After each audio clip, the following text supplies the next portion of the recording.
ঘৰত আমি যোনদিনাখনে যাওঁ সেইদিনা যে মনটো কিমান বেছি ভাল লাগে। ৰাতিপুৱা উঠি কাম বন কৰি গা পা ধুই মন্দিৰত আহিলোঁ।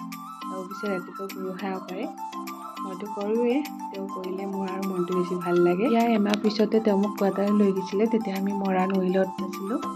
তাৰপিছতে আকৌ তেওঁ পোষ্টিং দিলে হায়দৰাবাদত, আৰু তাৰ কাৰণে আমি তালৈকে যাব লগা হ'ল।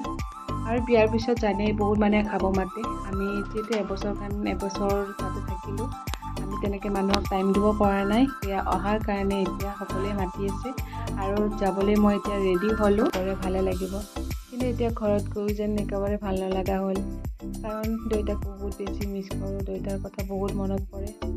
দেউতা যে আমাক এৰি ইমান সোনকালে যাব আমি ভবাই নাছিলোঁ। ঘৰটোত গ'লে এতিয়া ইমান খালী খালী লাগে। দেউতাৰ কথাবোৰে বৰকৈ আমনি কৰে। বাকী সকলোকে মাতি দি ঘৰত খাওঁতে আমাৰ দেৰিয়ে হাঁহৰ মাংস বনাইছিল ডিছ দিয়ে। হাঁহৰ মাংস মই আগতে খোৱা নাছিলোঁ, কিন্তু বিয়াৰ পিছৰ পৰাই মই খোৱা হৈ গ'লোঁ।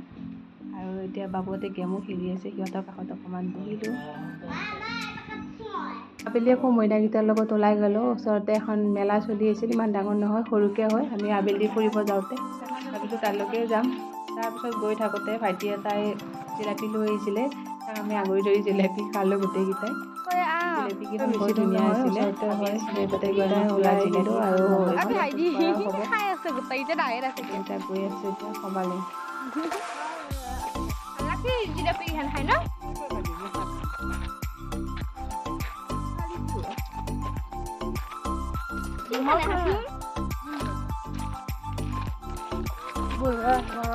Mana?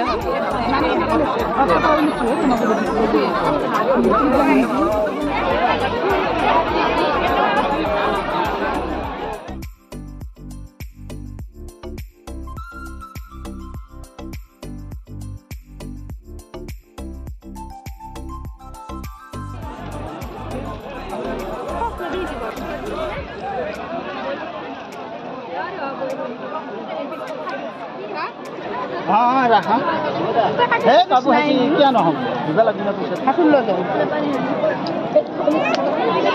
बाकी और कुछ ठाकते नहीं हाँ हाँ बोले हाँ